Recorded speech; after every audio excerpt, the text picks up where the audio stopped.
આમ ઘણી છે પણ તમે એક કામ કરો જોડકા બનાવી આલો. હવે તમારી ડોશી પરલોક પહોંચી જી ચોથી હું જોડકું લાવું એનું નહીં કાતો તાણી વિરોધ પાલટી હોમે જોડકા બનાવી આલો કાતરી વચ્ચે અને તેતરી વચ્ચે એમ. એવું છે સમજી જો બાપુજી 3 જોડકા બની અને જે ટોળાને 2 જોડકા જીતી ઈ વિજેતા. બરોબર આ એ વાત બરોબર છે. વ્યવહાર. તમે ને હરીજી 2 જણા આ 2 જણાનું તમારું જોડકું બાસ્કુજી ને ભૂપતજી 2 આ 2 જણાનું જોડકું અને વાઘુજી ને ખેગારજી 2 આ 2 જણાનું જોડકું.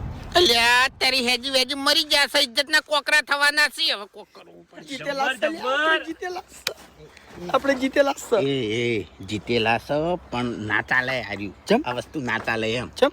એટલે હું મોટો એટલે છું પેલા ડાબડી બુઢા તો બહુ આરામથી હરાઈ દેયો. હું એમ નહીં કહેતો હું મોટો છું અને ડાબડી મુઢાને તમે હરાવશો ને તો કેવું લાગશે કેવું? એ તો હરી હરાયા અને હું હરાવું ને હું ના